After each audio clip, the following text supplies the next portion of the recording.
Olá, meus irmãos, a paz do Senhor. Essa semana um pastor amigo meu me perguntou sobre uma determinada viúva. O que a Bíblia fala sobre isso aqui? Eu achei muito importante porque essa mulher é extremamente importante para a igreja em qualquer lugar do mundo.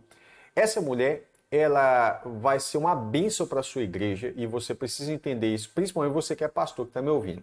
1 Timóteo capítulo 5, Paulo fala para o jovem obreiro Timóteo acerca do cuidado, como que ele vai tratar os irmãos. Então ele fala, não repreenda asperamente os anciãos, os irmãos mais velhos, mas admoesta com a paz, como se fosse seu pai, Timóteo. Vai chamar a atenção dele, cuidado, vai com carinho, né? Aos jovens, os rapazes, como irmão, se fosse seu irmão, como é que você repreenderia o seu irmão? Com cuidado, né? As mulheres idosas, como se fosse a sua própria mãe, tá, Timóteo? Isso serve para Timóteo, para Tito, para mim, para você, para todos os pastores em qualquer lugar do mundo, né?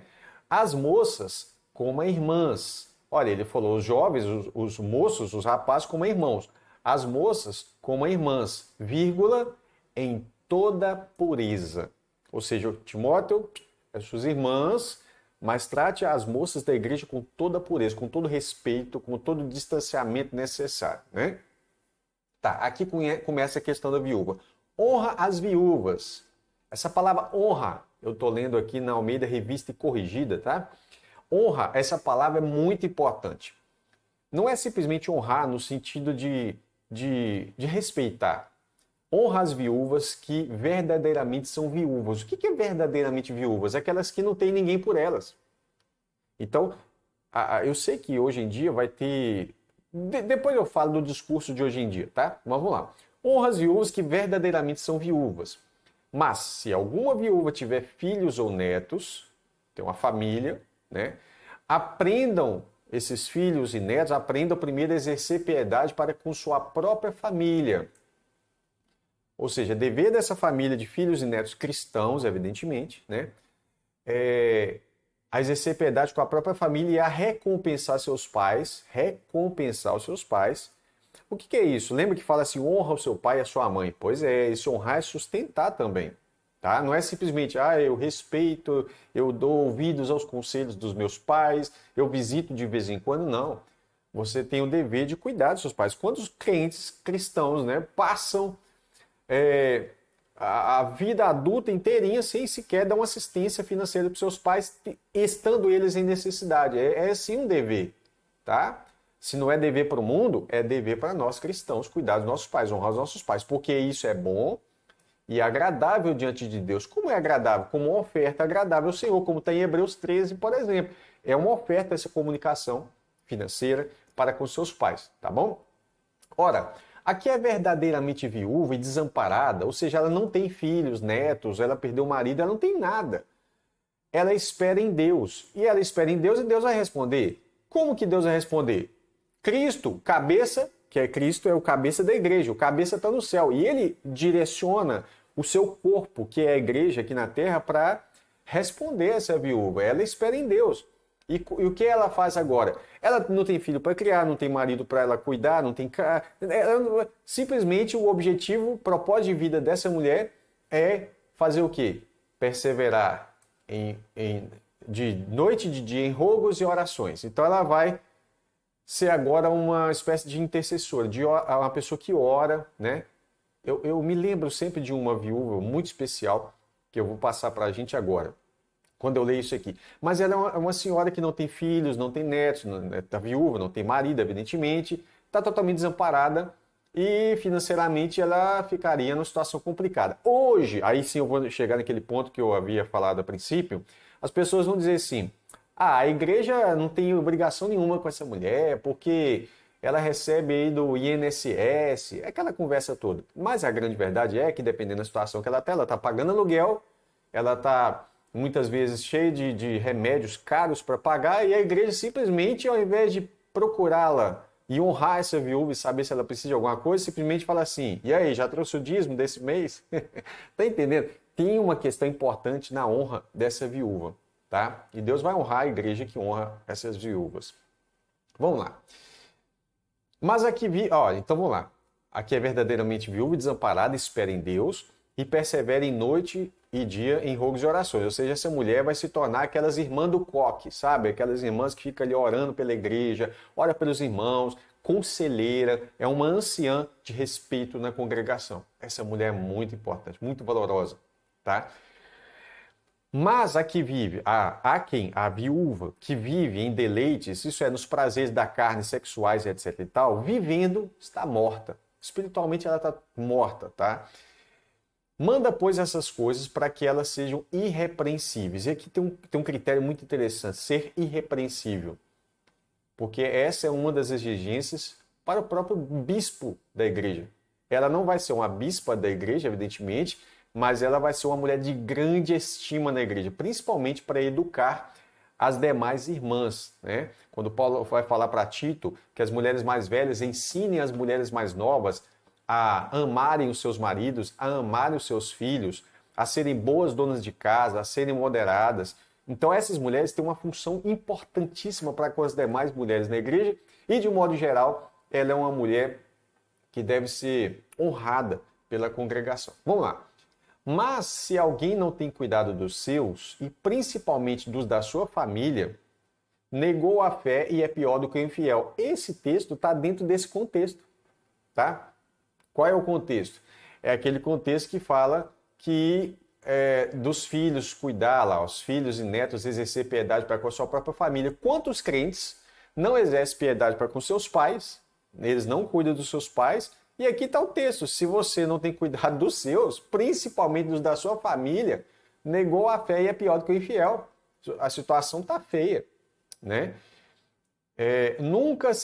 Agora uma questão importante. Nunca seja escrita viúva com menos de 60 anos. Tá? 60 anos para lá, Timóteo, você escreve ela. Escrever para quê? Para receber. Não falou para honrar a viúva? Aí ele está dando critérios. Não honra qualquer viúva. É aquela viúva que ele vai dar os critérios aqui. Só detalhe, a idade, 60 anos, por quê? Porque antes dos 60 anos, ela ainda estava ali, talvez, num período que ela quer se casar. Então, para que vai escrever ela? Essa inscrição é para ela receber um sustento da igreja. Então, literalmente, é como se a igreja chegar para ela e falar assim, irmã, daqui para frente, a senhora pode ficar despreocupada, né? Nós vamos pagar tudo que a senhora precisa, dos seus custos de alimentação, de moradia, etc e tal. Já passou na sua cabeça a igreja fazer uma coisa dessa? Mas está na Bíblia. Está na Bíblia. Sabe, ela está viúva, desamparada, não tem ninguém por ela. Aí você fala comigo de novo, mas ela recebe sei lá, qualquer tipo de benefício do INSS, um salário mínimo, né? E aí a igreja tem que olhar a situação dela, irmã. Olha, a senhora ficou viúva, né? A Bíblia fala em Tiago, capítulo 1, verso 26 e 27, que a religião boa e verdadeira diante de Deus é aquela que visita os órfãos e as viúvas nas suas tribulações. A igreja não pode desamparar essas pessoas de jeito nenhum. Mas, às vezes, ao invés dela receber alguma coisa, é tirado dela, é exigido dela. Então, isso nós precisamos pensar um pouco, tá? Nunca seja escrita viúva com menos de 60 anos e só que tenha sido mulher de um só marido. Olha que interessante que eu falei. A exigência do bispo ser irrepreensível, ser marido de uma só mulher e agora ela tem que ter um testemunho de vida. Aquela que tenha sido mulher de um só marido. Existe um critério interessante para que ela seja honrada dessa forma, tá? Então, aqui vai, tendo testemunho de boas obras. Paulo está falando isso aqui porque isso vai mostrar que ela realmente é digna desse reconhecimento da igreja. Eu precisei fazer um corte nesse vídeo porque eu não poderia terminar sem falar sobre isso aqui. Atos capítulo 6. Ora, a igreja estava crescendo. Então a Bíblia diz, naqueles dias, crescendo o número dos discípulos, houve uma murmuração dos gregos contra os hebreus, porque as suas viúvas eram desprezadas no ministério cotidiano. Esse ministério sustentava as viúvas, tá? E os 12 apóstolos, convocando a multidão dos discípulos, disseram, não é razoável que nós deixemos a palavra de Deus e sirvamos às mesas. Servir às mesas é importante. Aquelas viúvas, se não tivesse ninguém para servir, elas estavam sendo desprezadas, elas iam ficar com fome, né? Aí eles falam assim, os apóstolos, escolhei, pois, irmãos, dentre vocês 7 varões, homens, de boa reputação, cheios do Espírito Santo e de sabedoria, aos quais constituamos sobre esse importante negócio. Que importante negócio é esse? O diácono. Esse aqui é o diaconato. O diácono não é para ficar na porta da igreja ou só levando água para os outros, não. O diaconato, ele tinha uma atividade importantíssima. Ele tem. Se não está sendo exercido, problema. Mas na Bíblia ele tem uma função importante. E aí os apóstolos dizem, mas nós perseveraremos na oração e no ministério da palavra. Porque a pregação deles tinha efeito, porque eles perseveravam em oração e no ministério da pregação. E este parecer contentou, alegrou, deixou todo mundo contente, né? A toda a multidão. E elegeram Estevão, etc e tal, e lhe impuseram as mãos e pronto. E a palavra de Deus foi uma bênção ali para eles. Eu preciso falar de uma outra situação, que é essa aqui, ó. Havia em Jope uma discípula chamada Tabita, ou Tabita, que traduzido se diz Dorcas. Esta estava cheia de boas obras. Essa aqui você vai lembrar quando eu destacar sobre essa questão de boas obras. E esmolas que fazia. E aconteceu naqueles dias que, enfermando ela, ficou enferma, doente, morreu.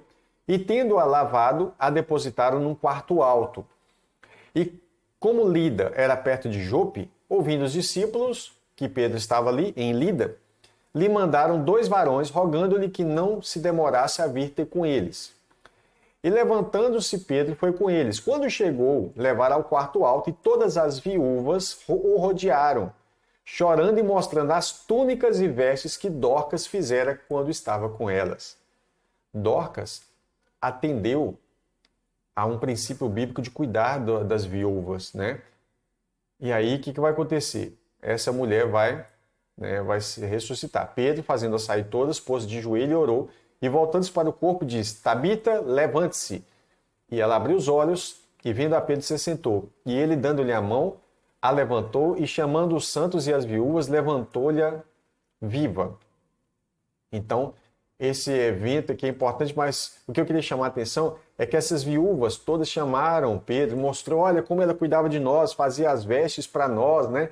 Isso aí fazia parte das esmolas, das boas obras, que ela estava cheia das boas obras e das esmolas que ela fazia, cuidando do santo. Essa mulher, essa Tabita ou Dorcas, foi uma mulher também maravilhosa. Esse trechinho eu precisava de falar e não podia deixar passar aqui, tá bom?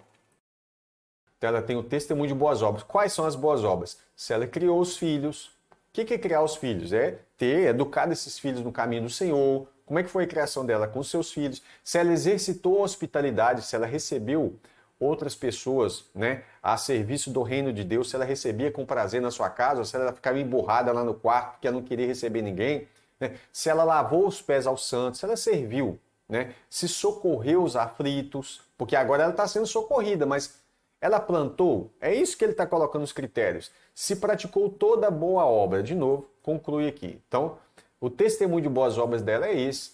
Realmente, essa mulher foi ativa no reino de Deus, então agora sim ela tem autoridade, ela tem moral para poder vir e instruir, para aconselhar, para repreender outras pessoas, e aí no sentido das outras mulheres da igreja, necessariamente falando. Mas ele vai falar assim, mas não admita as viúvas mais novas de 60 anos, aquelas adolescentes, né, 50 anos, 40 anos, por quê? Porque quando se tornam levianas contra Cristo, querem casar-se. Que isso? Então quer dizer que uma mulher viúva não pode casar? Pode. Pode. Nós vamos entender. É justamente esse o ponto, né, principal.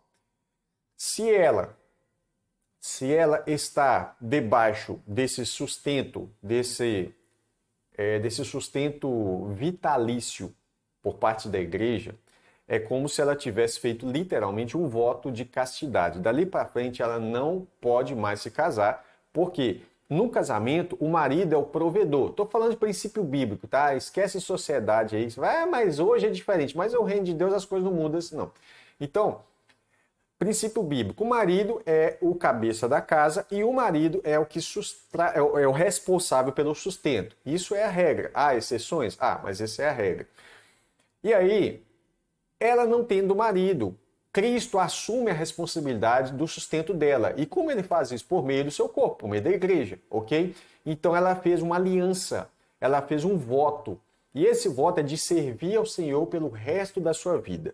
Só que as viúvas mais novas, apesar desse voto, ela acaba cedendo às pressões da carne, né? E elas se tornam levianas contra Cristo. E ela não pode casar. E ele fala, e aí elas querem casar-se, tendo já a sua condenação. Você fala, por que ela foi condenada? Por haver aniquilado a primeira fé. Olha que interessante isso aqui. Tá? Então, literalmente, essa viúva, vou dar um exemplo de uma viúva assim, tá? Lucas 2,36. Quando Jesus nasce, a gente tem um exemplo disso lá no templo, né? É semelhante a esse aqui, pelo que parece. Pelo menos eu me lembro sempre dessa mulher, quando eu leio esse texto. E estava ali a profetisa Ana, coisa linda, né? Tem uma das mulheres que eu quero conhecer na eternidade, é essa aqui. Filha de Fanuel, da tribo de Aser. Esta já era avançada em idade e tinha vivido com o marido 7 anos, desde a sua virgindade. E era viúva de quase 84 anos e não se afastava do templo, servindo a Deus em jejuns e orações de noite e de dia. E sobrevindo na mesma hora, ela dava graças a Deus e falava dele, de Jesus, a todos que esperavam a redenção de Jerusalém. Essa é uma mulher maravilhosa. Então, isso aqui que Ana fazia é necessariamente aquilo que é o dever dessa viúva agora que é amparada pela igreja, que foi inscrita no rol das viúvas que são sustentadas pela igreja. Continuando. Aí Paulo fala assim, tendo já sua condenação por haver aniquilado a primeira fé. E além disso, aprendem também a andar ociosas. Por quê? Elas estão sendo sustentadas. As mais novas, né? Paulo está falando aqui, olha, às vezes acontece das viúvas mais novas, pode acontecer delas querendo se casar, delas não manterem esse voto, né? E aí o que acontece? Elas ficam ociosas, ficam o dia inteiro à toa, porque elas não têm filhos para criar, não têm marido, não têm muita atividade e está sendo sustentado. Ao invés delas orarem, vamos falar assim, ser uma conselheira, etc e tal, elas aprendem a andar ociosas de casa em casa. Então elas vão começar a ir na casa de uma, na casa de outra, etc. E não só ociosa, não é só de ficar à toa. Porque o crente não pode ter um propósito de ficar à toa. Ele tem que ter função na sua vida, né? Mas também paroleiras e curiosas, porque é fofoqueira. E querendo investigar a vida das pessoas. Por quê? Porque estão mandando de casa em casa, falando o que não convém. Quero, pois, que as viúvas, que são moças, que são novas, se casem, gerem filhos, governem a casa e não dê ocasião ao adversário de maldizer. Né? Porque já algumas se desviaram indo após Satanás. Tá? Então, quando ela faz esse voto e ela quebra esse voto, aí elas acabam, como ele falou aqui, tendo já sua condenação por haver aniquilado a primeira fé. Só o fato de uma viúva querer casar não é pecado. Mas o problema é quando a viúva ela agora está debaixo dessa circunstância, que ela vai ser honrada nesse sentido de ser sustentada pela igreja, etc e tal, ela literalmente vai ter que fazer como Ana. Ela vai ficar o tempo todo em jejuns, em oração, sabe? Sendo uma mulher útil para o corpo de Cristo. É mais ou menos assim, ó. Olha, eu já estou velha, eu não quero... Lógico que 60 anos ainda está muito nova, mas... Eu já estou velho, eu não tenho objetivo de outras coisas, a não ser servir ao Senhor. Eu quero dedicar o resto da minha vida para o reino de Deus, para edificar famílias que estão começando, as moças novas que estão casando precisam de experiência, ela tem experiência para ensinar elas a serem boas esposas, a serem boas mães, a serem boas donas de casa, a serem boas cristãs de um modo geral, né? Só que aí, quando ela casa, ela vai abandonar essa situação, por quê? A Bíblia fala que aquela mulher que casa, ela vai agora servir para agradar o seu marido. Então, ela agora vai literalmente abandonar isso aqui que ela fez, tá? Que não poderia acontecer. Se algum crente ou alguma crente tem viúvas, socorra elas, né? E não se sobrecarregue a igreja, para que possa sustentar que são verdadeiramente viúvas. Então, não deveria inscrever muitas pessoas por vários motivos, no sentido assim, não é a quantidade. Alguns poderiam ainda estar numa etapa de vida sexual muito ativa e outras poderiam estar numa etapa, não é etapa, mas ela poderia ter uma família que sustenta. Então, para que sobrecarregar a igreja, sendo que a família pode fazer isso? Né? Paulo está evitando a sobrecarga sobre a igreja, por quê? Porque a igreja tem um dever de sustentar as que são verdadeiramente viúvas, certo? Lamentavelmente, em muitos lugares, estas acabam sendo abandonadas ao invés de serem sustentadas. Então esse é um dos capítulos mais ignorados das epístolas paulinas, por incrível que pareça, tá? E se você quiser saber a continuação, os presbíteros que governam bem sejam estimados dignos de duplicada honra. Essa honra que é a mesma honra daqui, honra as viúvas. Ou seja, se os presbíteros que governam bem sejam estimados de duplicada honra, e isso está falando de pagamento, de salário, de sustento, e que é verdade, basta você continuar lendo, principalmente os que trabalham na palavra e no ensino, na doutrina. Porque a Escritura diz, não ligarás a boca ao boi enquanto debulhe, e digno é o obreiro do seu salário. O assunto está falando de salário, tá? De pagamento, de sustento. E essas viúvas deveriam aqui, ó, sustentar. Aqui, ó, sustento. A palavra está aqui. Entende? Então, assim, da mesma forma que se aplica o verso 17 na igreja, deveríamos praticar o verso anterior. Aí você fala assim, olha, mas as viúvas que nós temos na nossa igreja, elas não têm nenhum tipo de necessidade financeira. Elas estão bem estabelecidas.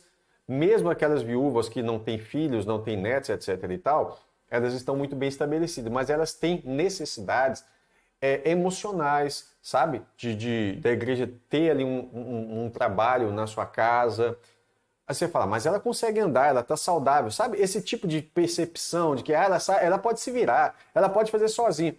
Sabe, o acolhimento, sabe? Deus quer que a gente venha honrar essa viúva. Então, e muitas vezes ela passa batido. E a igreja precisa mostrar para ela, olha, você tem um propósito de vida. Porque às vezes ela pode pensar que acabou a vida dela, agora é só esperar para morrer, mas não. Ela é muito importante para a igreja. Eu quero que você entenda isso. Ela é muito importante para a igreja, mas não é pouco não, tá? Então, assim, uma mulher dessa, ela pode evitar vários divórcios, vários. Uma mulher dessa pode ser uma grande conselheira, um braço, sabe, importante para o pastoreio da igreja, mas ela precisa ser honrada. Entende? E assim, eu sei que existem muitos ambientes, e eu falando situação de honra, eu sei o que eu quero expressar.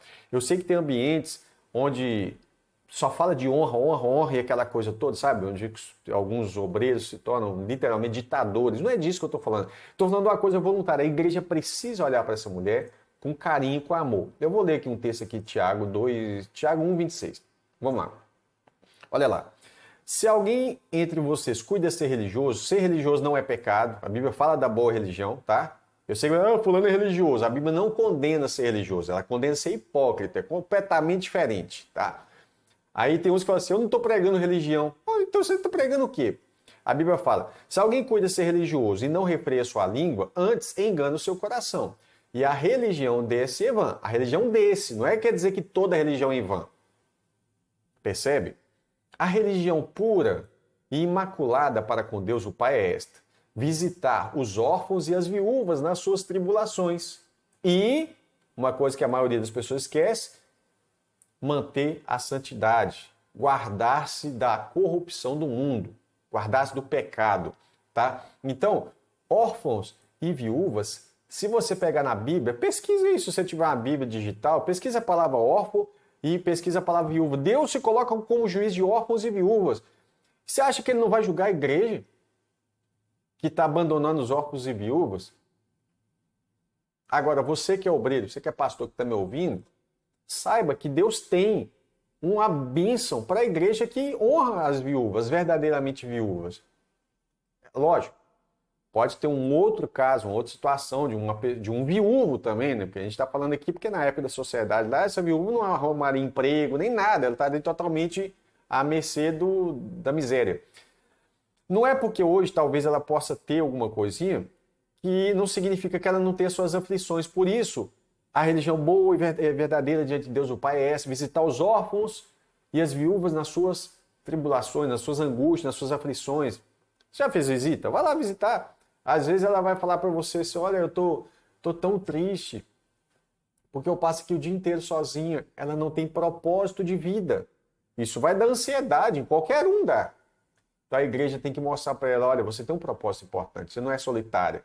Você tem um propósito agora de nos ajudar agora, né, com essa jornada de edificação do corpo de Cristo. Você é uma peça importante. Como que você muda a vida dessa pessoa? Percebe? Então eu achei muito importante a pergunta desse pastor, colega meu. Falei assim, olha, eu vou fazer um vídeo nessa sexta-feira, né, para poder transmitir isso também para outros irmãos. E eu vou pedir a você um favor. Deixe o seu joinha, etc, aquela coisa toda, mas mais do que isso, compartilhe isso aqui com os outros pastores. Aí se você, pastor, está me ouvindo, muito obrigado por ter paciência de ter ouvido até agora. E que o Espírito Santo possa tocar no seu coração para poder olhar para essas irmãs e saber, Deus vai recompensar vocês no ministério. Sabe? Honre elas. Às vezes ela não precisa de nada, mas olha, será que a igreja levar para ela um buquê de flor, será que isso não vai mudar o dia, a semana, o mês, o ano, talvez a vida dela? Isso é importante. Cuide desses pequeninos do Senhor. Leia Mateus 25, você vai entender que quando a gente faz para um desses pequeninos, a gente está fazendo para Cristo. Então Jesus sabe, ele é juiz de órfãos, de viúvas, ele está ali observando tudo isso. Que o Senhor possa ter ministrado no seu coração. Eu não poderia deixar de falar disso aqui, porque eu acho que esse capítulo ele é extremamente importante, é a causa dessa viúva. Vou tentar resumir aqui no finalzinho, tá? Tudo isso que a gente acabou de ler. Eu acho que eu tentei explicar, falei muito, não sei se deu para entender. Viúvas com menos de 60 anos, Timóteo, não escreva elas. Por quê, Timóteo? Vai questionar. Olha, porque normalmente elas são muito novas e elas acabam fazendo esse voto e depois quebrando esse voto, elas acabam querendo casar e assim elas estão cometendo um pecado. Não deveria acontecer isso. Então escreve acima de 60 anos. Outra coisa, se elas tiverem filhos e netos cristãos que possam cuidar delas, que eles aprendam a recompensar os seus pais, exercer piedade. Porque aquele que não cuida dos seus, ele é pior do que o infiel. Né? Então esses irmãos precisam agora cuidar dela. Mas se ela não tem ninguém, se ela é sozinha mesmo de fato, honra elas, cuida delas. E que essas mulheres possam ser mulheres importantes do reino de Deus. Vou dar um exemplo para você. Eu já falei da Ana, né? Eu sei que a grande maioria dos comentaristas vão considerar aquela senhora eleita lá, que João escreve na terceira epístola de João, se eu não me engano, vai falar, isso aqui é a igreja. Eu também considero a igreja, mas eu vejo também a possibilidade de ser uma dessas viúvas, né? Também vejo a irmã Febe com a possibilidade de ser uma dessas viúvas que servia ao Senhor. Então, assim, eu queria levar para você essa ideia, para você entender que essa irmã é muito importante. E se você honra, né, se você honra os obreiros aí, né, principalmente os presbíteros que estão ali na palavra, na doutrina, você deveria também entender que essa viúva também merece honra financeira da parte da igreja. Não só financeira, mas de toda forma, né? Que bom que se você alegrar o coração dela, eu tenho certeza que você vai alegrar o coração de Deus, tá bom? Deus te abençoe. Até a próxima oportunidade, se Deus quiser.